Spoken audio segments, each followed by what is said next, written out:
Your Majesty at your service. Welcome to Fair Queen Talks.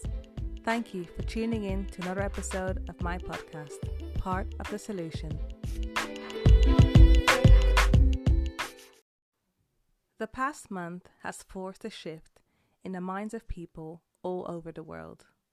Although we are all eager to go back to a sense of normality, we all are coming to a global understanding that what we call normal is a world that is unequal for many.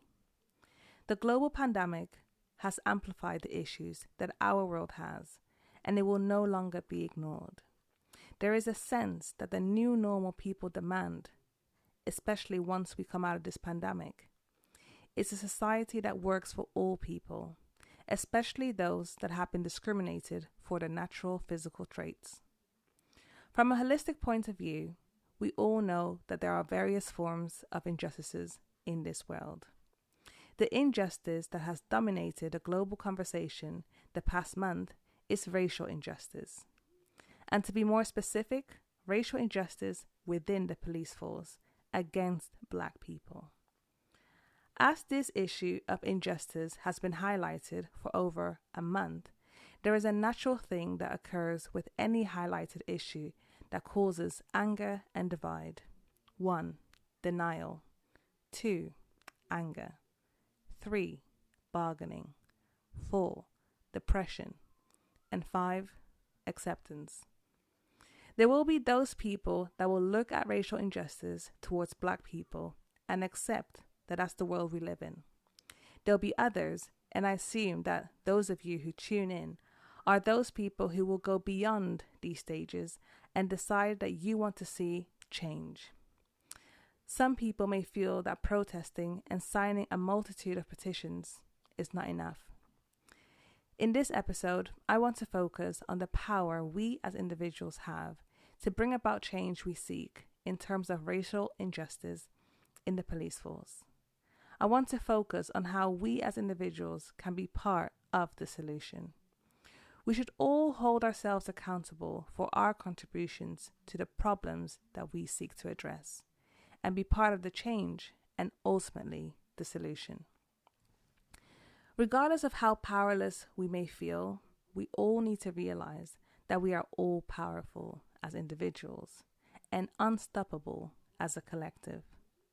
As individuals, we are powerful because we are all key members of our society, whether we are given value or not. Our time, energy, and money serve those who run our societies. The people at the top profit from the people at the bottom. What I'm essentially saying is that as much as we may feel that the 1% exploit the 99%, the power of the 1% relies on the 99%. If that's the case, if the 99% stop giving their time, energy, and money to the 1%, then the 1% would cease to exist and the power would be distributed differently and perhaps ideally be more balanced. In the same way that the 1% holds the power in the world, police hold the power in terms of maintaining law and order in our societies. Police institutions are a minority in comparison to the societies they serve, yet their power dictates the lives of the majority. Therefore, as the majority and as individuals of that majority, we need to make sure that the police in our societies serve us, the people, our families, and our communities. The policing system should work for everyone and not discriminate against specific ethnic groups. To combat structural and institutional change in the most peaceful and effective way, we need to understand how the police system works in a society that we live in. It is all good and well to learn about Minneapolis, but if you don't actually live there, it would be more beneficial to learn about your own city, your own town, and your own country. Once you have learned the system, it is important that you take your role as a citizen seriously.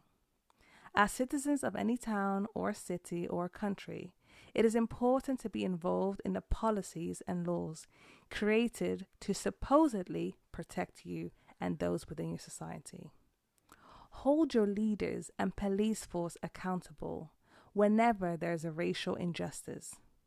Report hate crime and don't suffer in silence. Demand reform and vote for people who reflect your values.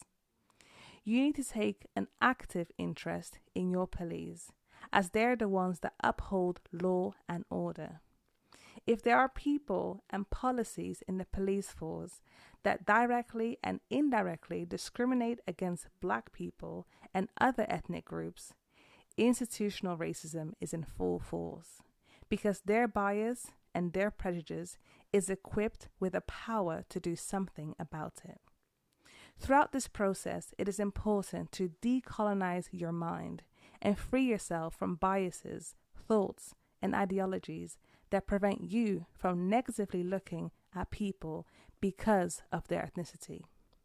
In the past month, I have personally signed so many petitions, and I have been overwhelmed with the number of petitions that are out there. I had to adopt the mindset that if I am using my energy to use my phone every day, I can also share my energy to bring about change through signing petitions. It will never be exhausting to me to use my phone to bring about real change for real people. Posting on Instagram, talking with friends about the issues of racial injustice, or even speaking to you through this podcast is a way to bring awareness to these issues. After we've done talking, listening, sharing, and learning, it's important to take action. When we as individuals take it upon ourselves to make a difference in the society we live in, even if we are the only ones, we can truly sleep at night knowing we've done something for the greater good. Our contributions to racial equality in the police force will benefit the society you live in for people who look like you and people who don't look like you, and eventually dismantle institutional racism. The power lies in you. If you feel passionate about bringing change, then be about it. Take an interest in your community. Be a great citizen and make Black lives matter. If we all, as individuals, make these changes, we will undoubtedly, as a collective, see the change we seek. And most importantly, we will not be part of the problem, but be part of the solution.